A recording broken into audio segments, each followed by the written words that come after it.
గత 4 రోజుల క్రితం కరీంనగర్ నడిబొడ్డున పీఎంజే జ్యువెలరీస్‌లో 5గురు దొంగలు తుపాకులతో నలుగురిని కాల్చి దోపిడీ చేసిన ఘటన అనంతరం కరీంనగర్‌లో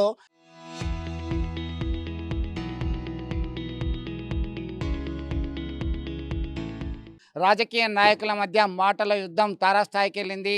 అది కాస్త ఒకరి కార్యాలయంపై ఇంకొకరు దాడి చేసుకునే స్థితికి వెళ్ళింది. కొద్దిసేపటి క్రితమే హుజరాబాద్ ఎమ్మెల్యే పాడి కౌశిక్ రెడ్డి గంగుల కమలాకర్‌కి సంబంధించిన ఎమ్మెల్యే కార్యాలయంలో మీడియా సమావేశంలో ఉండగానే కొంతమంది బీజేపీ కార్యకర్తలు వచ్చి దాడి చేయడం జరిగింది. అక్కడ విధ్వంసకరమైనటువంటి పరిస్థితి సృష్టించడం జరిగింది.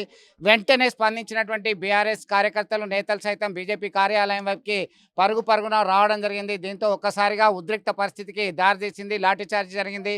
ప్రస్తుతం మనం కేంద్ర హోంశాఖ సహాయ మంత్రి ఎంపీ బండి సంజయ్ కార్యాలయం వద్ద ఉన్నాము. కార్యాలయం వద్ద మనకు అందుబాటులో బీజేపీ జిల్లా అధ్యక్షుడు కృష్ణారెడ్డి ఉన్నారు. పోలీస్ బలగాలు పెద్ద ఎత్తున మారించాయి. చెప్పండి, ఒకటి ఆరోపిస్తున్నారు ప్రధానంగా బీజేపీ నేతలు కార్యకర్తలు కాదు, అక్కడ బీజేపీ గుండాలను కార్యకర్తలుగా నేతలుగా మలుచుకున్నారు. వాళ్ళ మా మీద దాడి చేశారు, సహించమని వారు హెచ్చరికలు జారీ చేస్తున్నారు. ఏం జరిగింది అసలు? ఒకటి ఇన్సిడెంట్ అక్కడ దాడి సంగతి విషయం ఇంకా తెలియదు ఏం జరిగిందనేది.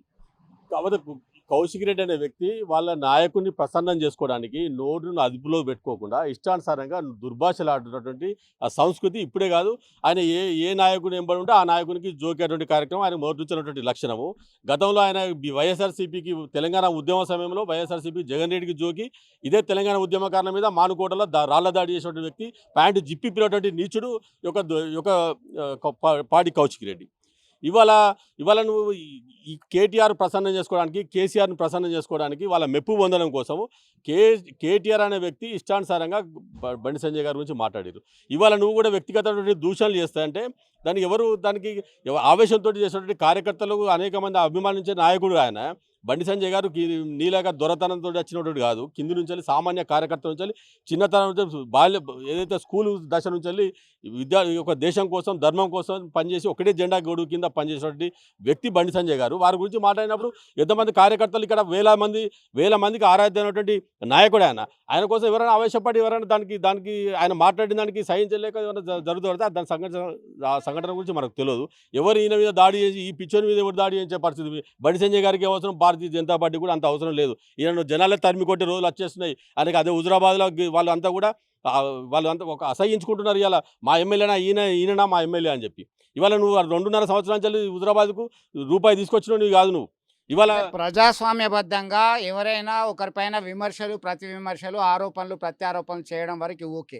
కానీ భౌతిక దాడులు జరిగాయి, ఇది కేవలము మీ బండి సంజయ్ ప్రోత్సాహంతోనే జరిగినాయని చెప్పి అక్కడ వాళ్ళు ఆరోపిస్తున్నటువంటి పరిస్థితి కొంతమంది లైవ్లో సైతం చెప్పడం జరిగింది. బండి సంజయ్ గారు ప్రోత్సహించి దాడులు చేయించే, భౌతికంగా దాడులు చేయించే పరిస్థితి ఈయన ఒక అడుగు కూడా బయట పెట్టాడు. ఇలా కరీంనగర్ జిల్లాలో కాదు, ఎక్కడ కూడా అడుగు పెట్టాడు. ఇలా ఆయన మీద దాడులు చేయించాల్సిన అవసరం బండి సంజయ్ గారికి లేదు, ఏ భారతీయ జనతా పార్టీ కూడా లేదు. ఇంకా ఈయన యొక్క దుర్భాషను ఆయన కంట్రోల్లో పెట్టుకోకపోతే ఇలా ఎవరు పడితే ఇలా ఆయన అసహ్యించి తరిమి కొట్టే రోజులు వచ్చేసినాయి. దానికి ఎవరు కాపాడలేరు. ఇవాళ నువ్వు అందరి మీద మాట్లాడుతావు, నువ్వు ఇలా బండి సంజయ్ గారి కుటుంబం గురించి, వ్యక్తిగతమైనటువంటి జీవితం గురించి మాట్లాడుతావు. ఇవాళ నువ్వు ఇవాళ కొత్త సంస్కృతి కాదు, స్వయంగా నువ్వు రాష్ట్ర గవర్నర్గా ఉన్నటువంటి తమిళిసై సౌందరరాజన్ గారి గురించి కూడా నువ్వు ఇష్టం వచ్చినట్టు మాట్లాడిన, మహిళనటువంటి గురించి కూడా నువ్వు నీచంగా మాట్లాడినావు. ఇవాళ నిన్ను అప్పుడు కూడా ప్రజలంతా కూడా అసహ్యించుకునే పరిస్థితి వచ్చింది. ఇవాళ ఇప్పుడు కూడా నువ్వు మళ్ళీ ఇదే రకంగా మాట్లాడుతున్నావు. ఇటువంటి దుర్భాషలు కట్టి పెట్టుకో. నువ్వు వాళ్ళ లీడర్లను చేసుకోవాలనుకుంటే పోయి దాసవం చేసుకో, రోజు మన పాదాభివందనాలు చేసుకొని రోజు పాలాభిషేకంతో రోజు చేసుకో, నువ్వు పూజ చేసుకో, ఎవరు అద్దంటలేరు. కానీ ఇతర నాయకుల గురించి కానీ మాట్లాడేటప్పుడు నువ్వు ఒక శాసనసభ్యుడివి, నువ్వు రాజ్యాంగబద్ధంగా ఎన్నికైనటువంటి శాసనసభ్యుడివి, నువ్వు మాట్లాడేటప్పుడు నోరు అదుపులో పెట్టుకొని నువ్వేమైనా ఉంటే విమర్శనాత్మకంగా చేయి, కానీ వ్యక్తిగత దూషణలు చేస్తే ఎవరు కూడా సహించే పరిస్థితి ఉండదు. ఇప్పటికైనా నోరు అదుపులో పెట్టుకో కౌశిక్ రెడ్డి అని చెప్పి మేము చెప్తున్నాం. కొంతమంది బీఆర్ఎస్ కార్యకర్తలు సైతం ఎంపీ కార్యాలయం వద్దకి సొచ్చుకొచ్చేటువంటి ప్రయత్నం చేశారు. దీనికి సంబంధించి పోలీసులు అడ్డుకోవడం జరిగింది. ఎట్లా చూస్తారు దీనికి సంబంధించి? దాడులు, ప్రతి దాడులు అనేటివి కరీంనగర్లో కొనసాగుతాయా? ఇట్లా చూస్తారు మీరు? దాడులు, ప్రతి దాడులను అనేది ప్రోత్సహించేటువంటి రకంగా భారతీయ జనతా పార్టీ లేదు. సిద్ధాంతం గల పార్టీ.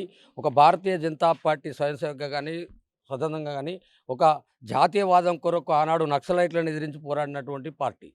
మేము దాడులను ప్రోత్సహించాల్సిన అవసరం లేదు. మేము దాడులు కూడా ఎవరిపైన చేయమని చెప్పలేదు.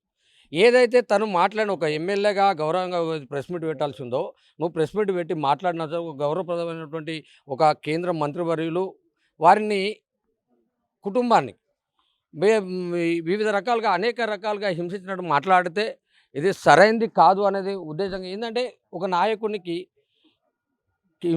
ఏదైతే కించపరిచినట్టు మాట్లాడితే ఎవరైనా అభిమానులు ఉండొచ్చు, నాయకులు ఉండొచ్చు, అభిమానులు వాళ్ళందరూ కూడా కొంచెం ఆవేశానికి గురి చేస్తారు. కానీ దాడిని బండి సంజయ్ అన్న ప్రోత్సహించిండు, బండి సంజయ్ గారు దాడి చేయించారు అనేది ఇది కరెక్ట్ కాదు. భారతీయ జనతా పార్టీ ఏ నాయకుడు కూడా చెప్పలేదు.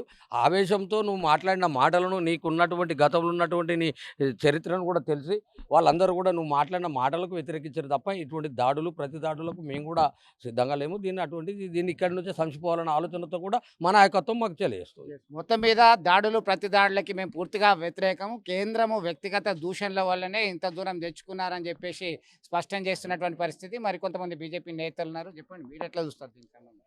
ఇప్పుడు కౌశిక్ రెడ్డి గారి వ్యక్తిత్వం మీకు తెలుసు. గతంలో అక్కడ సమ్మక్క సారక్క జాతర ఆయన కాన్స్టెన్సీ సొంత మండలంలో అయినటువంటి వాళ్ళ పెద్దనాన్నగారు పెట్టిన దాని మీదనే మా పెద్దనాన్నగారు పెట్టడం ఏంది, వాళ్ళ కుటుంబం ఏంది, మా కుటుంబం నడవాలని చెప్పి దాన్ని రాజకీయం చేసి ఎంతో పెద్ద ఎత్తున ఒక 10-20 మందిని వేసుకొని వచ్చి రాజకీయంగా ఒక మంచి సంస్కృతి హిందూ సాంప్రదాయంగా సమ్మక్క సారక్క జాతర నడిచేటువంటి దాన్ని కూడా డిస్టర్బ్ చేసేటువంటి వ్యక్తి. ఆ రోజు ఏసీపీ గారిని సిఐ గారిని కమిషనర్ గారిని ఏ విధంగా తిట్టిండో మీకు తెలుసు. ఆయన వ్యక్తిత్వం ఎట్లాంటిదో తెలుసు. తర్వాత పరిణామాలు ఎట్లా ఉండబోతున్నాయి? లేదండి, ఇది వ్యక్తిగతంగా సంజయ్ విమర్శించడం వల్లనే కార్యకర్తలు పోయిన కావచ్చు అంతే తప్ప కానీ ఇక్కడ దీనికి పార్టీ ప్రోత్సాహం ఉండదు. ఆయనే ఇట్నే పిచ్చి పిచ్చి ఆయన గ్రాఫ్ తక్కువైతుంది. గ్రాఫ్ తక్కువైనప్పుడు ఏదో ఒకటి సమస్య మీద చేస్తాడు ఆయన పెరగాలని. ఈ మీడియా ఛానల్ ఏంటంటే పనికొచ్చేటి చూపెట్టకుండా పనికిరానేడు ఎక్కువ షోకేజ్ అంటే ఒక ఎమ్మెల్యే క్యాంప్ కార్యాలయంలో మీడియాతో మాట్లాడుతున్నటువంటి ఎమ్మెల్యే మీద దాడి చేయడం అనేది చూంచాల్సినటువంటి బాధ్యత ఖచ్చితంగా ఉంటుంది. దానికి మీరే ప్రోత్సహిస్తున్నారనే కోణంలో ఆరోపణలు వచ్చాయి కాబట్టి రావాల్సి వచ్చింది. లేదండి, తప్పది. అది వారికి కావాల్సుకొని ఇక్కడికి వచ్చి అది వాళ్ళు హుజరాబాద్లో ప్రెస్ మీట్ పెట్టచ్చు, ఇక్కడికి వచ్చి కావాల్సిన రాజకీయంగా చేసుకొని రెచ్చగొడుతుండు. ఆయనే రెచ్చగొడుతుండు. మొత్తం మీద ఆయన రెచ్చగొట్టడం వల్లనే ఇక్కడి వరకు వచ్చిందని చెప్తున్నటువంటి పరిస్థితి. మరో నేత ఉన్నారు, జితేందర్ ఉన్నారు. జితేందర్ గారు చెప్పండి, ఏంటి పరిస్థితి? ఈరోజు కౌశిక్ రెడ్డి ఎలక్షన్కు ముందు అయ్యా దండం పెట్టి నన్ను కాపాడులని అన్న వ్యక్తి నువ్వు ప్రజలకు సేవ చేస్తావా లేకపోతే నీ క్యాడర్ చూసుకుంటావా? నువ్వు టీఆర్ఎస్ది ఇక్కడ ఎట్లాంటి అసలు ఉనికి కూడా లేదు. ఆ టైంలో నువ్వు తీసుకొచ్చి ఇష్టం వచ్చే ఇష్టరాజ్యంగా మాట్లాడితే ఈడ కూర్చొని చూసేటోళ్ళు ఎవ్వరు. మేము ఒక్కరైనా ప్రతి ఒక్కరు సంజయన్న మాకు ఏం చేసిండు, మాకేంది, మా సంజయన్న మాతో ఎట్లుంటాడనే మా అందరికి తెలుసు. మా నాయకుడిని నువ్వు ఇష్టం వచ్చినట్టు మాట్లాడితే నిన్ను ఎట్లా ఊరుకుంటాం? మేము ఎట్లా ఊరుకోగలుచుకుంటాం? ఇప్పుడు అదే ఇట్లా మేము అసభ్యంగా మీ గురించి మాట్లాడితే, మీ నాయకుల గురించి మాట్లాడితే మీరు కూడా చేస్తారు కావచ్చు. కానీ మేము చూసుకుంటూ కూర్చోము. సంజయ్ అనే వ్యక్తి ఒక స్ట్రేట్ పర్సన్. ఆయన ఏం మాట్లాడినా కూడా ప్రజల గురించి, హిందువుల గురించి మాట్లాడతాడు. కానీ నువ్వు ఒక దొంగ. ఫస్ట్ బతిలాడి అయ్యా ఓటేయిండ్లని అడిగినావు, తర్వాత నువ్వు ఇప్పుడేమో ఇష్టరాజ్యంగా ఇష్టం వచ్చినట్టు వీళ్ళ మధ్యలో నువ్వు సిపిని పట్టుకొని నువ్వు ఒక ముస్లిం అని నువ్వు అన్నావు. ఇప్పుడు ఎట్లా ఉండబోతున్నది సిచ్యువేషన్? ఎట్లా ఉండబోతున్నది? వాళ్ళు బీఆర్ఎస్ కార్యాలయం మీద ఎమ్మెల్యే క్యాంప్ కార్యాలయం మీద దాడి చేశారు. ప్రతి దాడిగా బీఆర్ఎస్ కార్యకర్తలు రావడం జరిగింది. పోలీసులకి ఒక సవాల్గా మారినటువంటి విషయం ఇదంతా కూడా. ఎట్లా ఉండబోతుంది ఫ్యూచర్లో? ఇప్పుడు మేము చేసింది తప్పని నువ్వు అనుకుంటున్నావా? మేము బీజేపీ కార్యకర్తలు మేము చేసింది కరెక్టే. ఎందుకంటే నువ్వు ఒక బ్యూరోక్రాట్ అంటే ఒక ఐపీఎస్ ఆఫీసర్ని పట్టుకొని, ఒక కమిషనర్ని పట్టుకొని హిందూ ముస్లిం అని మాట్లాడిన వ్యక్తి నువ్వు ఎంతవరకు రెచ్చగొడతావో అందరికీ తెలుసు. ఆ విధంగా మేము కూడా ఖచ్చితంగా నువ్వు చేసేదానికి మేము ఖచ్చితంగా ఖండిస్తాం. నువ్వే సవాల్ విరిచినావు, మేము దమ్ముంటే రాన్లని, లేకపోతే మాకేం అవసరం, నువ్వు గాజులు తొడుకొని లోపల కూర్చుంటేంది, చీర కట్టుకుంటే కూర్చొని మాకెందుకు, నువ్వు రా దమ్ముంటే చూస్తా అని క్యాంప్ ఆఫీస్లో కూర్చుంటా అన్నందుకే మేము వచ్చినాం. నువ్వు ఆ సవాల్ విసరకపోతే మేము రాకపోతుండే.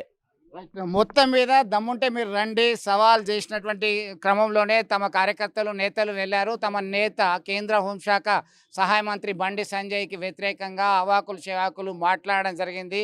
మొదటి నుంచి ఆయన వైఖరి అట్లా ఉన్నది కాబట్టి మా వాళ్ళు వెళ్ళారు అని చెప్పేసి కొంతమంది సీనియర్ నేతలు చెప్తున్నారు. ఖచ్చితంగా వెళ్తాం, ఇలాంటి సవాళ్ళు స్వీకరించడానికి సిద్ధం అనే రేంజ్లో ప్రతిఘటిస్తూ మాట్లాడుతున్నటువంటి పరిస్థితి. మొత్తం మీద ఒక హై టెన్సివ్ సిచ్యుయేషన్ కరీంనగర్లో జరుగుతుంది అనడంలో సందేహం లేదు. వీటికి ఇప్పటికే పోలీసులు ఒక భారీ భద్రతా బలగాలను మోహరించారు. ఇక్కడ గంగుల కమలాకర్ ఎమ్మెల్యే క్యాంప్ కార్యాలయం వద్ద, అలాగే కేంద్ర హోంశాఖ సహాయ మంత్రి ఎంపీ కార్యాలయం వద్ద సైతం మోహరింప చేయడం జరిగింది. భద్రతా బలగాలు ఉన్నాయి. ఇవన్నీ కూడా శాంతి భద్రతల్ని కంట్రోల్ చేయడంలో వీరైతే నిశితంగా పరిశీలిస్తున్నారు. పరిస్థితిని అదుపులోకి అయితే తీసుకొచ్చినటువంటి పరిస్థితి గమనించవచ్చు. వీడియో జర్నలిస్ట్ సుమంత్తో కలిసి చంద్రశేఖర్, RTV, కరీంనగర్ నుండి.